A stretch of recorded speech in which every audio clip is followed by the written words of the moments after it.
Muy buenos días, mi nombre es Dayanara Armijo, soy estudiante de la Universidad Nacional de Loja de la Unidad de Educación a Distancia de la carrera de Derecho. En esta ocasión vamos a hablar de un tema muy importante de la asignatura de Ciencias Penales y Criminología, que es la teoría de la anomia y la asociación diferencial. ¿Qué es la teoría de la anomia? Es un concepto desarrollado en sociología y otras ramas de las ciencias sociales para estudiar las desviaciones de conducta de un individuo y de la sociedad como conjunto. En el campo de la criminología, la teoría de la anomia está ligada al estudio de los delitos y la criminalidad y sirve de punto de partida para hablar de las teorías de la tensión social y frustración. Uno de sus principales exponentes fue Émile Durkheim. Fue un sociólogo, pedagogo, antropólogo francés. Fue uno de los pioneros en el desarrollo de la sociología moderna.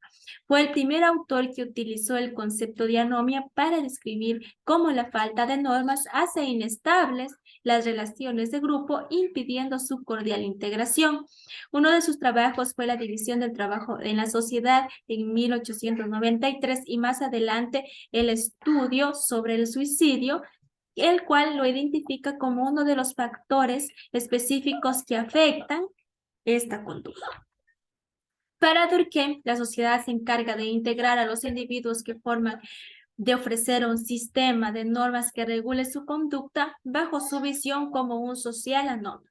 Es aquel que no logra, por tanto, esa integración y proporcionar un orden estable que le permita el desarrollo del individuo y del grupo.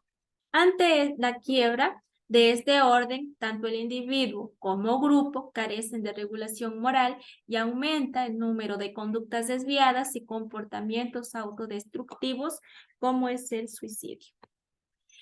Robert Merton, en cambio, fue un sociólogo estadounidense, el cual hizo aportes significativos siguiendo los postulados de las teorías de Durkheim, recogiendo en su obra Teoría Social y Estructura Social, donde se recupera el concepto de anomia como producto de la fragmentación de la estructura social de la sociedad. Los cambios que enfrenta la sociedad generan una diferencia entre los objetivos y los medios para alcanzar acuerdos y las variantes socioeconómicas que afectan a cada una de las personas. Según Merton, se tiene dos alternativas: seguir el camino correcto o no, ya que debido a la desorganización social, cultural, muchas de las personas no tienen los recursos para lograr sus objetivos de una manera correcta, por lo que se va integrando o adquiriendo una conducta o vida criminal. Todo esto como consecuencia de una conducta inconformista, es decir, si tenemos los medios para conseguir nuestros objetivos, no hay necesidad de involucrarnos en una vida criminal. Pero en cambio, si tenemos claro nuestro objetivo, pero no tenemos los medios para alcanzarlos, vamos de cierta forma nosotros a tener esa facilidad de decir, de esta forma lo voy a conseguir, aunque esto involucre actos delictivos.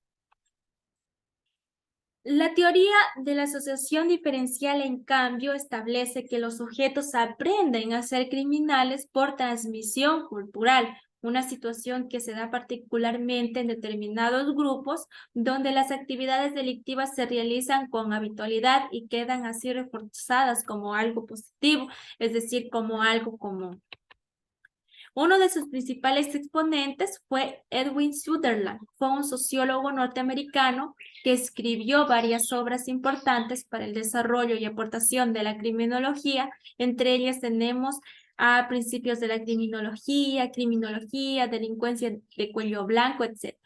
Dentro de su teoría establece que los individuos aprenden a ser criminales por una serie de técnicas transmitidas culturalmente, lo que genera el empoderamiento del crimen en ciertos lugares donde se realizan estas actividades ilícitas, como tenemos el claro ejemplo ahora en nuestro país, en las ciertas ciudades donde el crimen organizado se ha disparado de una manera alarmante. Sutherland concreta su teoría en estas 9 afirmaciones. La conducta criminal es aprendida. La conducta criminal se aprende con interacción con otros individuos que se encuentran inmersos en esta vida criminal. La parte principal de la conducta criminal se aprende en grupos personales íntimos, es decir, dentro de su comunidad o de su familia, etc. El aprendizaje de esta conducta criminal incluye las técnicas de comisión de delito y los motivos por las que se realiza esta conducta. La dirección específica de los motivos es aprendida a partir de las definiciones de los códigos legales como favorables o desfavorables. Una persona se convierte en delincuente como consecuencia de las violaciones que éste realiza a la ley. Las asociaciones diferenciales pueden variar en intensidad, frecuencia, duración y prioridad. El proceso de aprendizaje de las conductas criminales por asociación de patrones criminales y anticriminales implica que todos los mecanismos estén presentes dentro de este proceso de aprendizaje, es decir, en el proceso de convertirse una persona común en un criminal.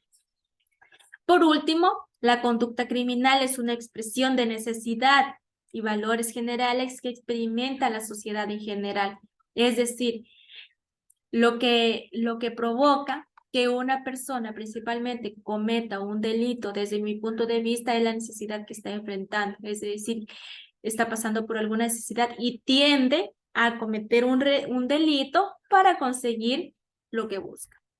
Como conclusión, he llegado a que al analizar estas dos teorías, se me ha permitido establecer que los factores sociológicos de una u otra forma influyen de manera determinante en la conducta de las personas. Es decir, si tenemos una buena formación como seres humanos con valores, principios y moral, garantiza de cierta forma la integridad y dignidad de igualdad entre los seres humanos y por ende opten por un buen comportamiento.